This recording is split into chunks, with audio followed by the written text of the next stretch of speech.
Matius pasal 17.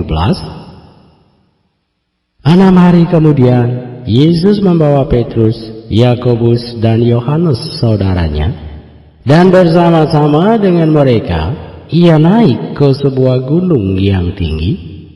Di situ mereka sendiri saja, lalu Yesus berubah rupa di depan mata mereka. Wajahnya bercahaya seperti matahari, dan pakaiannya menjadi putih bersinar seperti terang. Maka nampak kepada mereka Musa dan Elia sedang berbicara dengan dia. Kata Petrus kepada Yesus, "Tuhan, betapa bahagianya kami berada di tempat ini. Jika Engkau mau, biarlah kudirikan di sini 3 kemah, satu untuk Engkau, satu untuk Musa, dan satu untuk Elia." Dan tiba-tiba sedang ia berkata-kata, turunlah awan yang terang menaungi mereka. Dan dari dalam awan itu terdengar suara yang berkata, "Inilah anak yang kukasihi, kepadanya lah aku berkenan, dengarkanlah dia." Mendengar itu tersungkurlah murid-muridnya, dan mereka sangat ketakutan. Lalu Yesus datang kepada mereka dan menyentuh mereka sambil berkata, "Berdirilah, jangan takut." Dan ketika mereka mengangkat kepala, mereka tidak melihat seorang pun kecuali Yesus seorang diri. Pada waktu mereka turun dari gunung itu, Yesus berpesan kepada mereka, "Jangan kamu ceritakan penglihatan itu kepada seorang pun sebelum Anak Manusia dibangkitkan dari antara orang mati."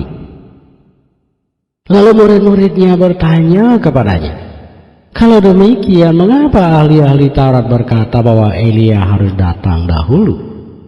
Jawab Yesus, "Memang Elia akan datang dan memulihkan segala sesuatu. Dan aku berkata kepadamu, Elia sudah datang, tetapi orang tidak mengenal dia dan memperlakukannya menurut kehendak mereka. Demikian juga Anak Manusia akan menderita oleh mereka." Pada waktu itu mengertilah murid-murid Yesus bahwa ia berbicara tentang Yohanes Pembaptis.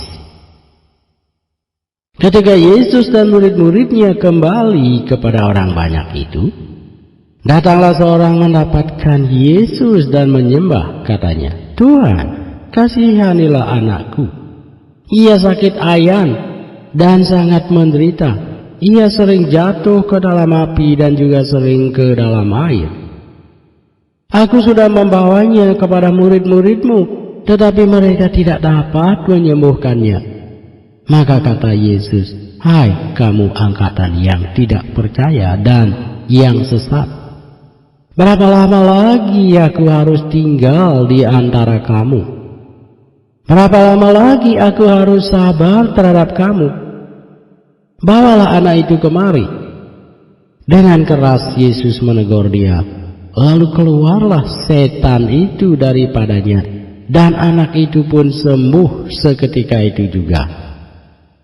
Kemudian murid-murid Yesus datang, dan ketika mereka sendirian dengan dia, bertanyalah mereka, "Mengapa kami tidak dapat mengusir setan itu?"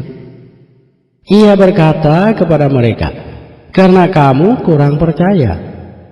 Sebab aku berkata kepadamu, sesungguhnya sekiranya kamu mempunyai iman sebesar biji sesawi saja, kamu dapat berkata kepada gunung ini, 'Pindah dari tempat ini ke sana,' maka gunung ini akan pindah, dan takkan ada yang mustahil bagimu. Jenis ini tidak dapat diusir kecuali dengan berdoa dan berpuasa." Pada waktu Yesus dan murid-muridnya bersama-sama di Galilea, ia berkata kepada mereka, "Anak Manusia akan diserahkan ke dalam tangan manusia, dan mereka akan membunuh dia, dan pada hari ketiga ia akan dibangkitkan." Maka hati murid-muridnya itu pun sedih sekali. Ketika Yesus dan murid-muridnya tiba di Kapernaum, datanglah pemungut bait Allah kepada Petrus dan berkata, "Apakah gurumu tidak membayar bea 2 dirham itu?" Jawabnya, "Memang membayar." Dan ketika Petrus masuk rumah, Yesus mendahuluinya dengan pertanyaan, "Apakah pendapatmu, Simon? Dari siapakah raja-raja dunia ini memungut bea dan pajak? Dari rakyatnya atau dari orang asing?" Jawab Petrus, "Dari orang asing." Maka kata Yesus kepadanya, "Jadi bebaslah rakyatnya. Tetapi supaya jangan kita menjadi batu sandungan bagi mereka, pergilah memancing ke danau. Dan ikan pertama yang kau pancing, tangkaplah dan bukalah mulutnya. Maka engkau akan menemukan mata uang 4 dirham di dalamnya. Ambillah itu dan bayarkanlah kepada mereka, bagiku dan bagimu juga."